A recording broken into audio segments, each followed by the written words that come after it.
إنك أنت العليم الحكيم لا حول ولا قوة إلا بالله العلي العظيم إلهي أنت ربي ورضاك المطلوب.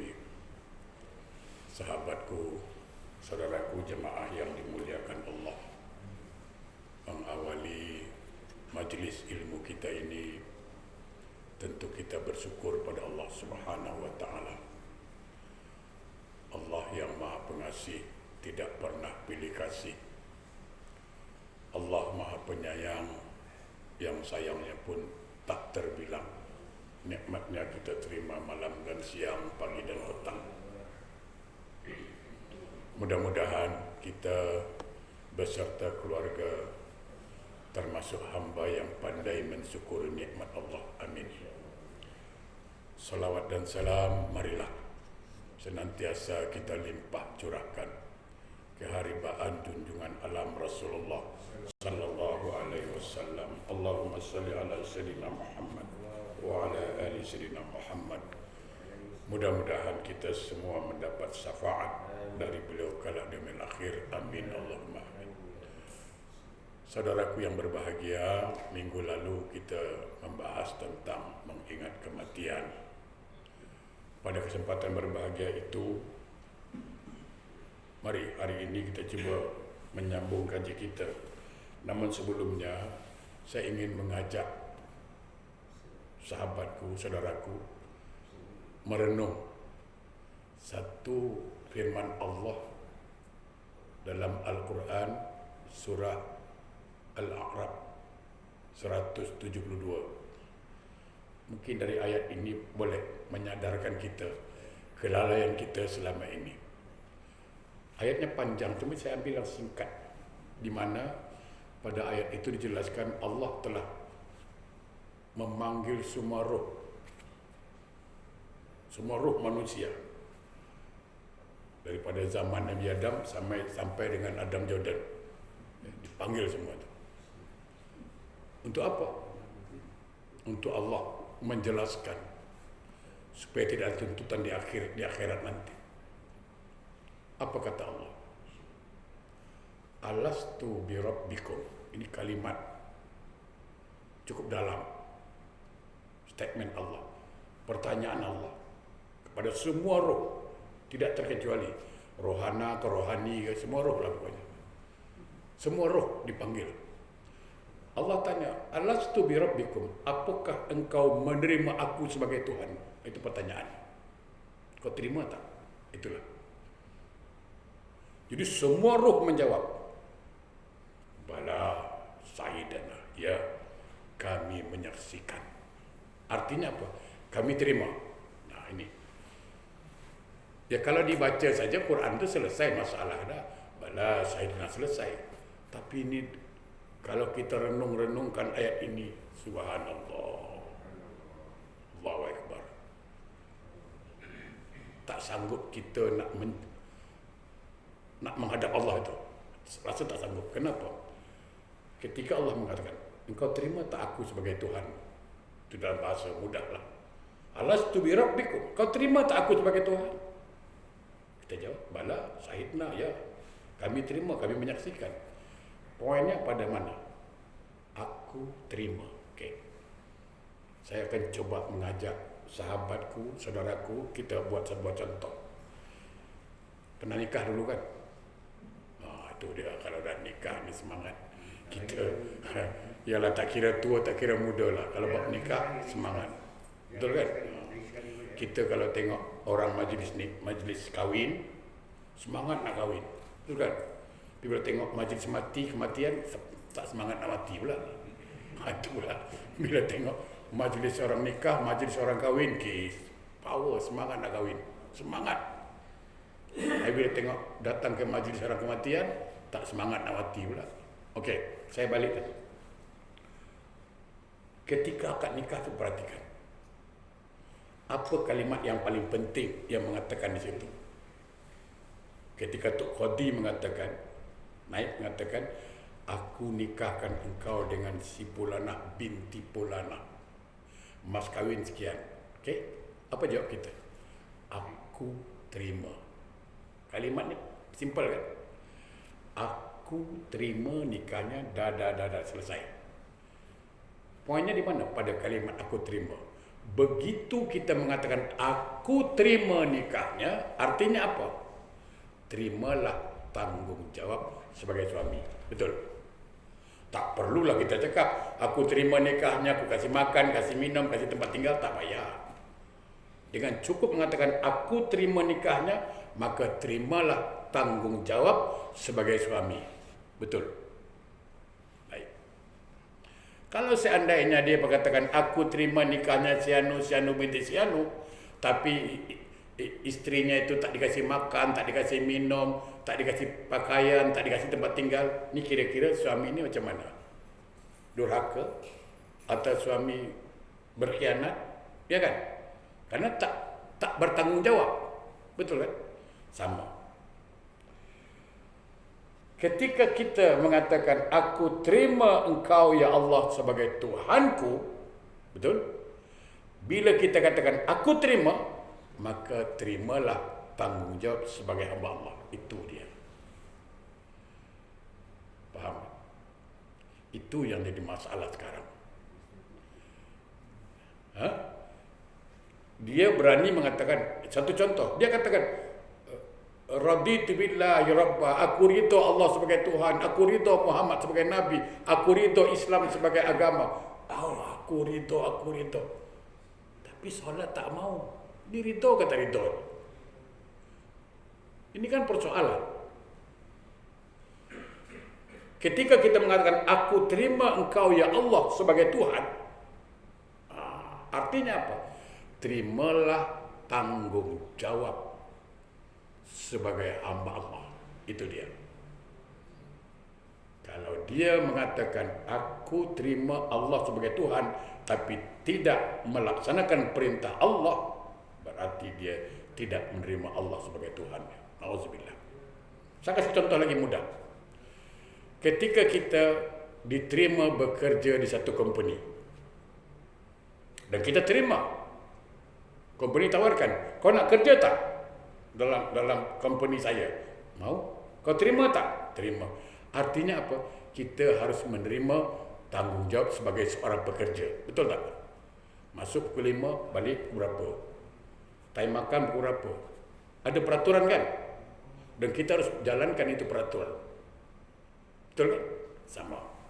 Oleh karena itu, sahabatku, saudaraku, berapa banyak di antara kita yang betul-betul berani mengatakan asyhadu an la ilaha illallah, aku bersaksi tiada Tuhan selain Allah. Artinya dia menerima Allah sebagai Tuhannya tapi tidak bertanggung jawab dengan ucapannya. Betul? Banyak kan? Banyak.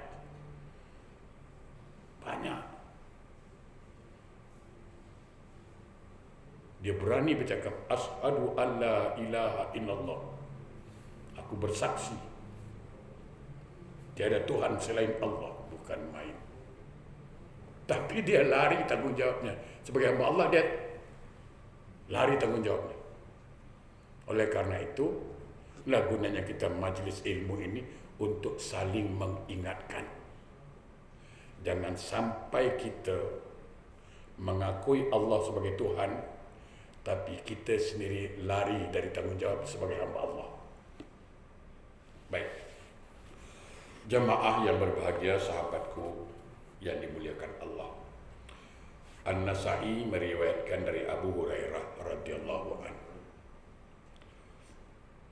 Dia berkata bahwa Rasulullah SAW bersabda, "Fa'aksiru min zikril hadmil lazat, yakni al-maut."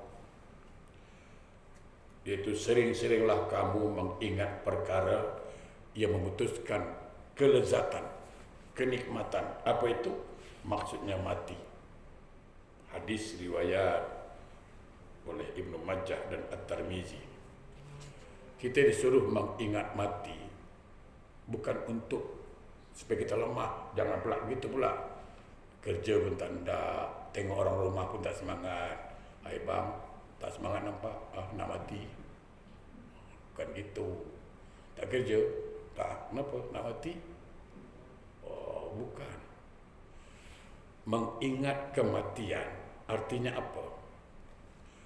Dia paham betul bahwa mati itu, minggu lalu saya jelaskan, mati itu bukan akhir dari kehidupan, bukan. Tapi mati itu proses untuk menuju kehidupan yang baru. Karena peruntukan kita ini diperuntukkan Allah bukan untuk dunia, bukan untuk kubur, tapi untuk akhirat. Oke? Untuk akhirat. Cuman lewat proses. Saya kasih contoh supaya lebih mudah paham. Saya ingin saudaraku, sahabatku paham. Contoh, kalau kita naik MRT dari Bugis Station menuju Paya Lebar, senang kan? Tujuan kita ke mana? Paya Lebar. Dari Bugis, kita mesti lewati beberapa stesen, mesti lewat, tak boleh tidak. Betul tak? Mesti lewat stesen mana? Lavender, apa lagi? Akalang, ini mesti dilewati. Sama. Untuk sampai tujuan Paya Lebar, ada beberapa stesen dia mesti lewat. Sama. Kita ini peruntukannya untuk akhirat. Itu tujuan kita. Rasulullah mengatakan apa dalam sebuah riwayat? Kamu diciptakan, dunia ini Allah ciptakan untuk kamu, tapi kamu untuk akhirat. Dunia ini untuk kita. Okey. Gapai dunia, raih dunia, capai dunia. Tapi kita ini untuk akhirat. Bagaimana dunia ini kita gunakan untuk kepentingan akhirat. Saya sudah jelaskan minggu lalu, tak usah saya ulang-ulang lagi. Nah, untuk itu proses sampai ke akhirat, mati salah satu proses. Nah, oleh karena itu mengingat kematian bukan sekedar mengingat, kita tahu apa yang perlu setelah mati. Sama. Saya ingat nak pergi Johor. Saya ingat nak pergi Johor. Saya ingat nak pergi Kuala Lumpur. Saya ingat. Maka kalau saya ingat, saya ada persiapan. Apa siap persiapannya? Mungkin siap duit, siap pasport, kan gitu. Kalau cakap nak ingat pergi Kuala Lumpur, pasport tak disiapkan, duit tak disiapkan, tak mungkin. Sama. Mengingat kematian berarti mempersiapkan ada apa setelah kematian. Kan itu. Kenapa saya katakan jemaah berbahagia? Al-Hafiz Abu Nu'aim telah mentakhrij dengan isnadnya dari Malik bin Anas, di mana Rasulullah bersabda, sering-seringlah kamu mengingat perkara yang memutuskan segala kelezatan. Kami bertanya, wahai Rasulullah, apakah memutuskan segala kelezatan itu? Beliau menjawab, mati. Disuruh mengingat mati bukan untuk lemah. Okey, saya kasih contoh. Mati ini ada dua keadaan, maksud saya. Dua keadaan. Satu, su'ul khotimah. Satu lagi apa? Husnul khotimah. Pertanyaannya, apakah kita nanti mati su'ul khotimah atau husnul khotimah? Jawapannya apa? I don't know, belum tahu. Ya kan? Itu sekarang disuruh diingat. Semua kita menginginkan husnul khotimah, betul tak? Siapapun kita, maling pun dia. Tukang isap dadah pun kalau tanya, kau mati macam mana? Di akhirat macam mana? Kau nak surga ke neraka? Surga lah bro, tak main dah neraka ni. Tengok. Macam dia pula ahli jawatan kuasa surga. Ya kan? Macam dia pula ahli jawatan kuasa surga, dia suka-suka cakap. Dia maling, peminum arak, tanyalah, penjudi. Kau besok di akhirat macam mana? Kau nak neraka ke surga? Cakap lah. Surga lah, kita tak main dah neraka ni. Tengok. Semua orang nak nikmat kan? Sama. Kita sendiri ditanya sekarang, kau nak mati husnul khotimah ke su'ul khotimah? Mestilah husnul khotimah. Itu semua harapan. Maka kita ingat sekarang. Contohnya apa? Contoh simple saja. Saya simple kasih. Apa hukumnya tidak bertegur sapa lebih dari 3 hari? Haram. Ya kan? Rasulullah mengatakan apa? Ditolak semua amalan Allah tidak menerima satu amalan bila ada orang tidak bertegur sapa lebih dari 3 hari. Betul kan? Okey. Hukumnya apa? Haram. Dia tidak mau bertegur sapa. Dia bermusuhan lebih dari 3 hari. Bukan 3 hari, dah 3 tahun pun.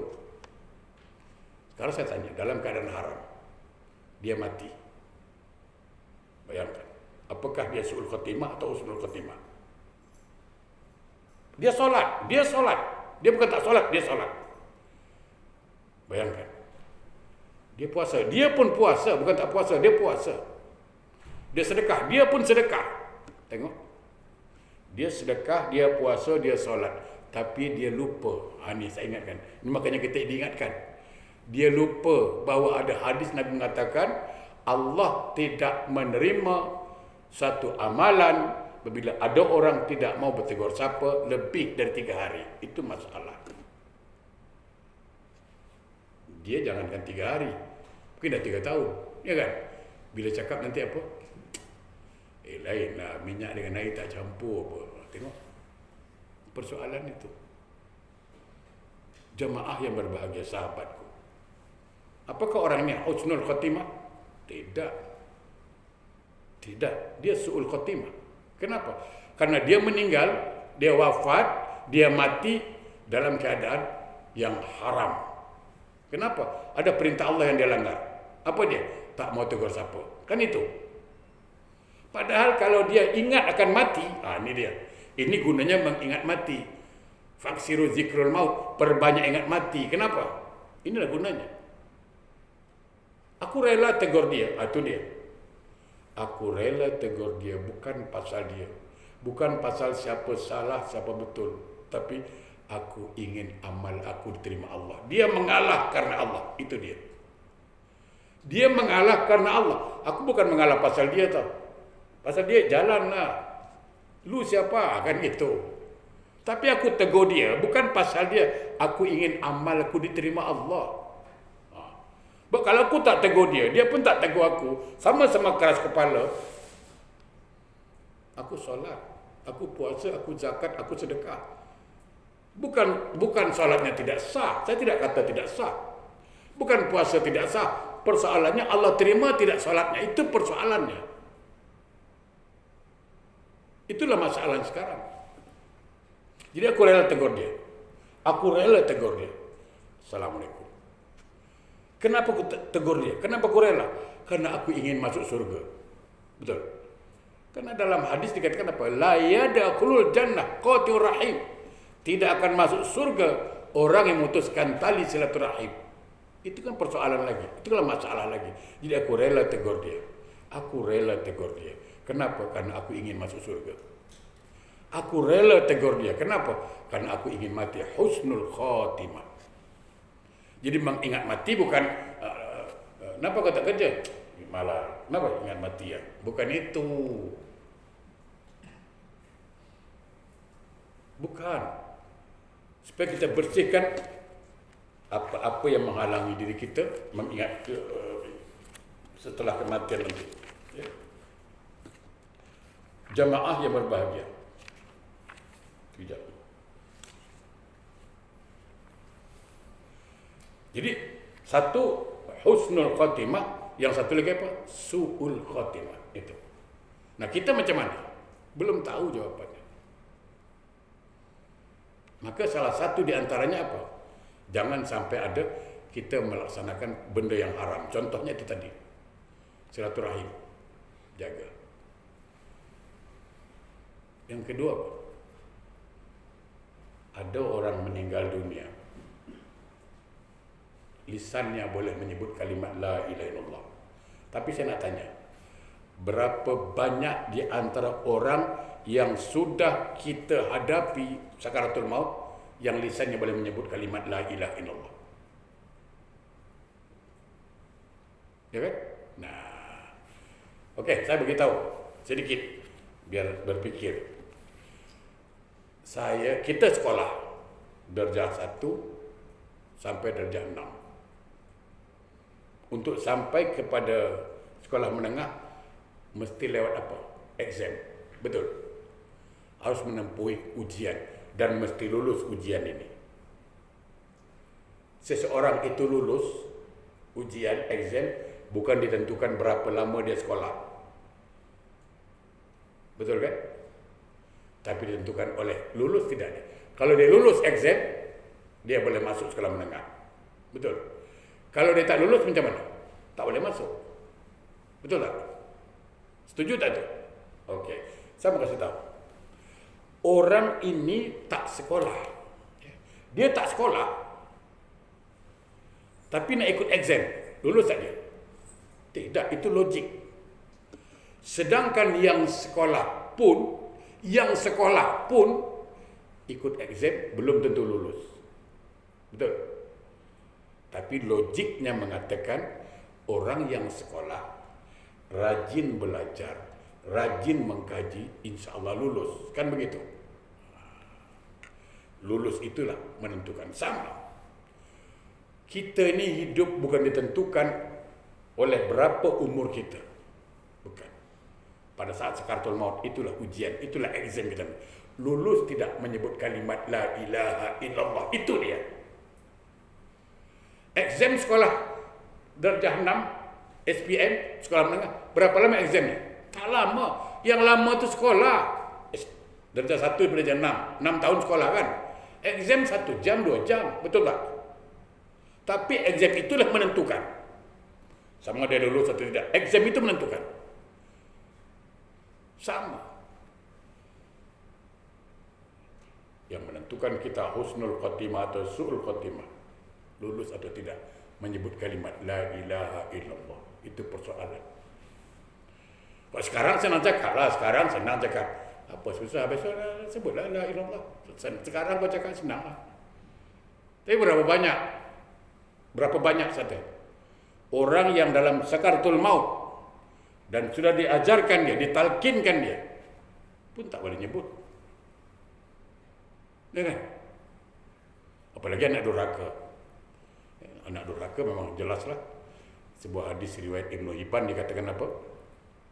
Sukhti ummihi hajaba lisanahu an sa'adati la ilaha illallah. Kemurkaan ibu pada anak, marah ibu pada anak, akan mengunci lisan anaknya kalau meninggal dunia menyebut kalimat la ilaha illallah. Subhanallah wa akbar. Allahu akbar. Nah ini sahabatku, saudaraku yang masih punya orang tua, jangan sakitkan hatinya. Jangan, saya katakan. Jangan sakitkan hatinya. Bahaya. Kalau dia sudah tak ridho, bahaya. Jadi mengingat mati bukan berarti badan lemah, tidak. Kita ingat itu. Bahwa saya masih juga menyakiti hati orang tua, ingat mati. Maka kita akan mencari ridho orang tua. Saya masih juga tak tegur siapa dengan orang. Sementara aku nak mati. Okey, kita akan perbaiki. Itu maksud mengingat kematian. Yang kedua, untuk apa mengingat kematian itu? Supaya kita mempersiapkan amal-amal soleh. Jamaah yang berbahagia, saya ingin menyatakan apa di sini. Orang yang mengingat kematian itu, di sini dikatakan apa? Bahwa dengan mengingat mati, kita akan mempersiapkan amal soleh. Pertanyaannya satu, Ustaz, saya solat.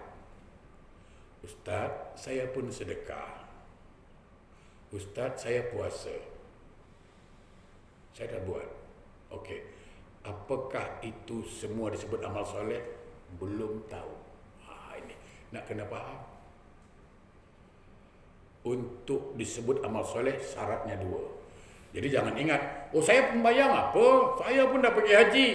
Amal soleh apa? Siapa cakap amal soleh? Kau buat ibadah, ya. Tapi belum tentu amal soleh. Yang disebut amal soleh kata ulama ada 2. Ini yang penting kita ingat mati. Supaya mempersiapkan amal-amal soleh. Okey. Yang dikatakan amal soleh itu apa? Syaratnya dua kata ulama. Satu, kalau amal itu diterima Allah maka dia amal soleh. Kalau Allah tak terima tetap amal salah. Okey? Bismillah. Apakah orang yang solat itu semua diterima Allah? Belum tahu. Bagaimana kalau ada yang solat itu tak tegur siapa lebih dari 3 hari? Allah terima tak solat? Jadi amal soleh tadi. Okey, satu. Kalau dia solat, dia riak macam mana? Dia solat sekarang.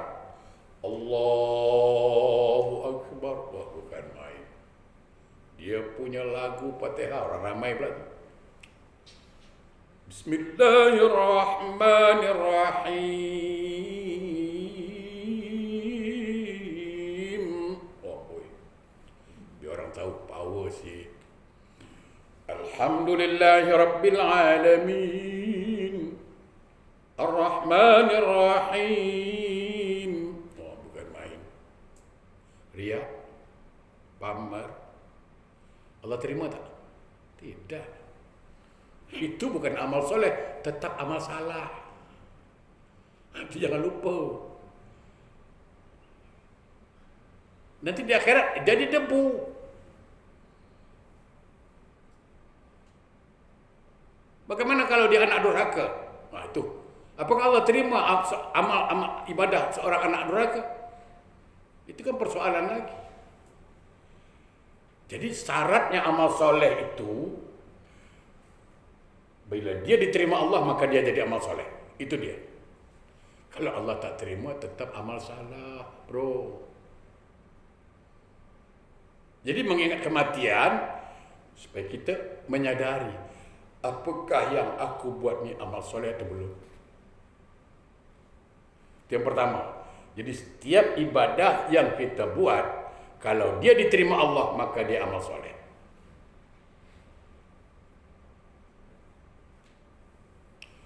Yang kedua, disebut amal soleh bila amal itu bermanfaat buat orang itu.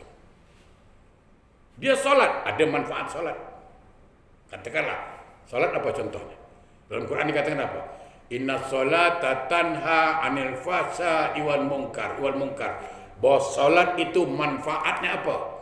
Untuk mencegah perbuatan keji dan mungkar. Sekarang dia solat, tercegah atau tidak? Solatnya mampu tak mencegah? Solat. Beli nombor eko juga, macam mana? Ini kan masalah. Artinya solatnya belum mampu mencegah dirinya. Solat, minum arak juga.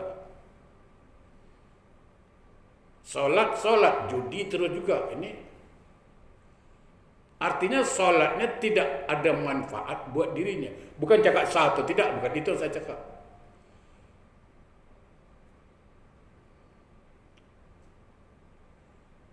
Solat itu tidak ada manfaat buat dirinya. Tandanya dia tandanya amal soleh, amal itu bermanfaat. Jemaah, satu contoh. Orang kalau buat maksiat pasti malas ibadah, pasti. Iya, saya katakan. Nah, sekarang dia puasa. Ada tak manfaat puasa bagi dirinya? Puasa itu mengekang hawa nafsu. Ya kan? Sekarang mampu tak dia mengendalikan hawa nafsunya? Berarti bermanfaat. Zakat, sedekah, apapun ibadah yang kita buat, dia disebut amal soleh kalau dia mampu mendidik kita menjadi orang baik. Itulah amal soleh. Jemaah yang berbahagia,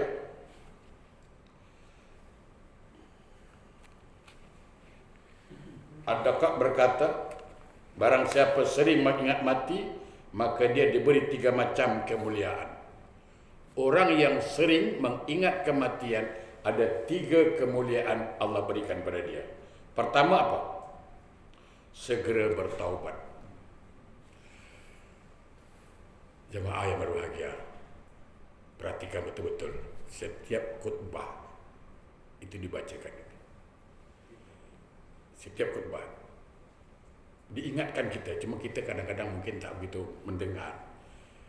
Ya auzubillahi minasyaitonir rajim. Ya ayyuhallazina amanu taqullaha haqqa tuqatih wa la tamutunna illa wa antum muslimun. Itu. Wa la tamutun, jangan kau mati, kan itu. Jangan mati illa kecuali engkau betul-betul menjadi seorang muslim. Muslim apa? Dalam bahasa Melayu mudah. Orang yang patuh. Orang yang taat. Betul. Orang yang tunduk. Jadi dikatakan apa? Jangan engkau mati sebelum engkau betul-betul taat pada Allah. Sebelum engkau betul-betul tunduk kepada Allah. Sebelum engkau patuh kepada Allah. Itu dia. Itulah husnul khatimah. Nah,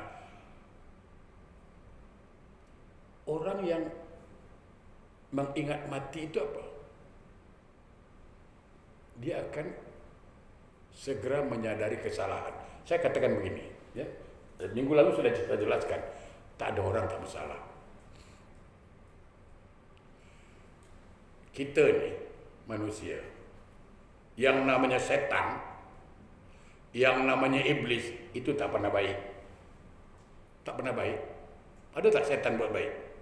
Tak ada. Yang namanya malaikat tak pernah pula salah. Betul? Jadi kita ni bukan malaikat, tak pernah salah. Kita juga bukan setan, tak pernah baik. Inilah dia. Namanya manusia, ada salah, ada baik. Betul? Itulah hidup, itulah kita. Kau ni tak ada baik lah, berarti setan itu. Karena ada juga kita cakap, kau ni tak ada baik. Berarti dia, dalam bahasa mudahnya dia tu setan. Karena setan tak ada baik. Kalau isteri cakap, apalah bahasa suami aku ni, tak ada baiknya lah abang ni. Berarti abang suami setan itu. Boleh ingat tak ada baik? Ya kan? Setan tak pernah baik. Malaikat pula tak pernah salah. Nah, kita manusia pernah baik, pernah salah, kan gitu. Nah, sekali lagi jemaah berbahagia, saya ingin ingatkan kita, perhatikan. Nabi Adam alaihissalam ini selalu saya buat contoh. Di surga dengan satu larangan ternyata gagal. Betul tak? Apalagi Adam kat Singapura, tolonglah, please lah. Tak usah temberang lah. Jadi kalau dia bersalah, saya katakan apa? Itulah manusia. Ya kan? Nah, cuma perhatikan. Ada dua kan? Satu, Nabi Adam salah, keluar dari surga. Betul. Iblis salah, keluar tak? Keluar. Yang satu masuk, yang satu masuk lagi. Tak. Iblis tak masuk lagi kan? Nabi Adam masuk tak? Masuk. Cuma Nabi Adam ni masuk lewat proses. Apa prosesnya? Taubat. Iblis tak masuk kenapa? Karena tak mau taubat. Betul? Jadi ini kuncinya. Ini kata kunci di sini. Jadi orang yang mengingat mati, dia akan segera bertaubat. Itu tujuan ingat mati. Perhatikan doa Nabi Adam. Apa kata Nabi Adam? Rabbana zolamna ampusana. Ya Allah, kami telah menzalimi diri kami. Artinya apa? Adam mengakui, Nabi Adam menyadari bahwa kesalahan yang dia buat, maksudnya dia telah menzalimi diri dia. Betul? Artinya apa itu? Apapun kesalahan yang kita lakukan, apapun maksiat yang kita buat, hakikatnya kita telah menzalimi diri kita. Betul? Semakin banyak kita bermaksiat, semakin banyaklah kita menzalimi diri kita. Maka Nabi Adam menyadari, menginsafi, dia bertaubat. Dia bertaubat. Jadi kalau kita nak masuk surga, siapapun orang yang nak masuk surga mesti lewat taubat. Tubu ilallahi taubatan nasuha. Kalau dia tak mau taubat, maka mustahil dia akan masuk surga. Mustahil. Tuh. Saudaraku yang berbahagia. Jadi mengingat kematian itu tujuannya supaya segera bertaubat. Saya ingin ngasih kata kunci lah, supaya lebih yakin. Yang menyuruh kita taubat siapa? Allah. Betul. Ya ayyuhallazina amanu tubu ilallahi taubatan nasuha. Wahai orang beriman, taubatlah kepada Allah dengan sebenar-benar taubat. Wasari'u ila maghfiratin min rabbikum. Segera mohon ampun pada Allah. Okey. Ini perhatikan. Yang menyuruh kita taubat Allah. Yang terima taubat Allah. Apa masalah sekarang? Masalahnya apa? Yang sampai sekarang dia belum taubat, masalahnya apa? Sama kan? Saya selalu buat contoh paling mudah. Saya mengundang jemaah ke rumah saya. Yang mengundang saya. Kira-kira bila saya berani mengundang sahabatku, mengundang saudara datang ke rumah saya, pintu rumah saya terbuka ke tutup? Buka ke tutup? 40 saat dari sekarang. Buka, pasti buka. Ini namanya tanggung jawab. Saya berani mengundang orang datang ke rumah saya, pasti saya buka pintu rumah saya. Betul? Apatah lagi Allah. Allah mengundang kita untuk taubat. Tidak mungkin dia tutup pintu taubat. Pasti dia buka. Pasti dia buka. Betul? Saya berani mengundang jemaah. Pintu rumah saya buka. Dan saya akan siapkan makan dan minum. Sebagai bentuk tanggung jawab. Betul tak?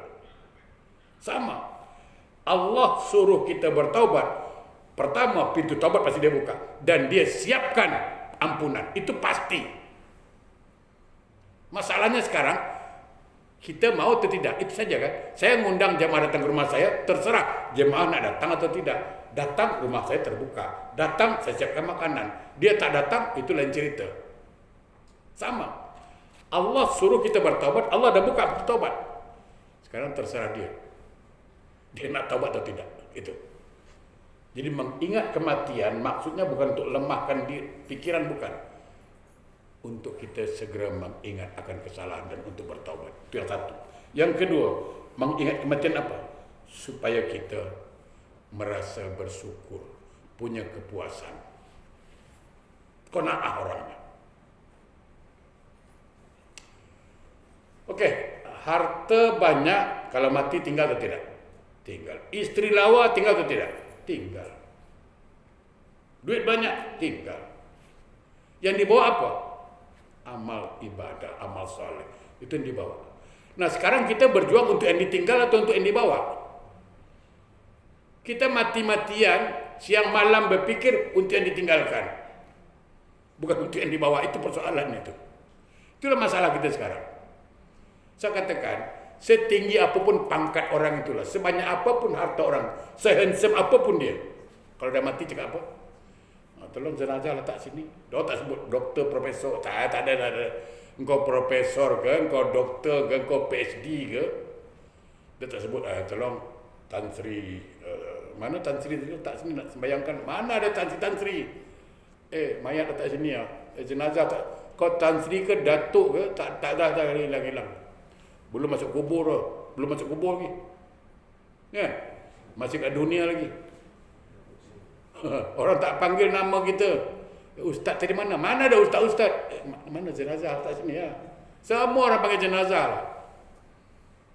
Betul? Apa nak banggakan? Profesor, doktor, PhD, last minute panggil apa? Almarhum. Itu dia pangkat paling tinggi. Betul, almarhum tu pangkat paling tinggi. Tak ada lagi gelar paling tinggi. Tak ada PhD ke, doktor ke, apa ke, master. Dia paling tinggi pangkat dia apa? Almarhum. Tak ada lagi. Apa kita nak sombong jadi orang? Maka dia orangnya qanaah. Qanaah. Yang ketiga apa? Dengan mengingat kematian, dia akan punya semangat untuk berbuat baik, melakukan amal-amal soleh. Kenapa? Karena hanya amal soleh yang boleh membantunya nanti di akhirat nanti. Jemaah yang berbahagia. Oleh karena itu, mari sama-sama kita mengingat kematian dengan memperbanyak amal-amal soleh. Rasulullah mengatakan apa? orang yang cerdik, orang yang pandai, orang yang bijak adalah orang yang memiliki persiapan setelah mati, yaitu mempersiapkan amal-amal soleh. Jamaah yang berbahagia, mari sama-sama kita mohon pada Allah Subhanahu wa taala, mudah-mudahan Allah bimbing kita, Allah tuntun kita menjadi hamba-hamba Allah yang Allah ridha. Insya-Allah, mari sejenak kita mengingat Allah. Mudah-mudahan dengan ingat Allah kita husnul khatimah. Amin. Subhanallah walhamdulillah wala ilaha illallah wallahu akbar. Ya subhanallah walhamdulillah wala ilaha illallah wallahu akbar. Subhanallah walhamdulillah wala ilaha illallah wallahu akbar. Subhanallah walhamdulillah wala ilaha illallah wallahu akbar. Subhanallah walhamdulillah wala ilaha illallah wallahu akbar. A'udzubillahi minasyaitonir rajim. Bismillahirrahmanirrahim. Alhamdulillahi rabbil alamin. Allahumma shalli ala sayyidina Muhammad wa ala ali sayyidina Muhammad. Ya Allah, ya Rahman, ya Rahim, kami hamba-hamba-Mu duduk dalam majlis ilmu ini, ya Allah. Amin. Kami yakin, ya Allah, Engkau bersifat Al-Basir, Maha melihat. Maka lihatlah kami, ya Allah, pandanglah kami dengan pandangan kasih sayang. Allahumma ya Allah, ya Rahman, ya Rahim, kami menyadari, ya Allah, kami menginsafi bahwa kami bukanlah hamba-hamba-Mu yang terbaik, namun kami berusaha untuk berbuat baik, ya Allah. Amin. Bimbing kami, ya Allah, tuntun kami selalu, ya Allah, menuju jalan kebaikan itu. Amin. Allahumma ya Allah, ya Rahman, ya Rahim, kami sadar, kami insaf, ya Allah. Amin. Banyak salah yang kami telah lakukan, banyak maksiat yang sudah kami kerjakan. Seandainya, ya Allah, tidaklah Engkau ampunkan dosa-dosa kami, maka Tuhan mana lagi yang akan mengampunkannya, ya Allah. Sungguh, ya Allah, tiada Tuhan selain Engkau. La ilaha illallah, la ilaha illallah, la ilaha illallah. Ya Allah, kami sadar, ya Allah, kekurangan amal-amal soleh kami. Terkadang amal soleh yang kami kerjakan masih terdapat riya, masih terdapat rasa ujub di hati kami. Sungguh Engkau tidak menerima suatu amalan yang terdapat rasa riya di hati ini. Oleh karena itu, ya Allah, kami mohon, seandainya tidak Engkau terima amal-amal soleh kami, lalu Tuhan mana lagi yang akan menerimanya, ya Allah. Sungguh tiada Tuhan selain Engkau, ya Allah. Amin. Allahumma ya Allah, ya Rahman, ya Rahim, amin, bimbing kami, ya Allah, tuntun kami selalu keluarga, ya Allah, menuju jalan yang Kau ridhoi. Amin. Akhirilah hidup kami, ya Allah, dengan husnul khatimah. Seandainya ajal kami sampai, ya Allah, lancarkan lisan kami menyebut kalimat la ilaha illallah, la ilaha illallah, la ilaha illallah. Allahumma khtim lana, ya Allah, bi husnil khatimah. Amin. Wa la takhtim alaina, ya Allah, bi su'il khatimah. Amin. Allahumma rzuqna taubatan nasuha qabla al-maut. Allahumma rzuqna taubatan nasuha qabla al-maut. Allahumma rzuqna taubatan nasuha qabla al-maut.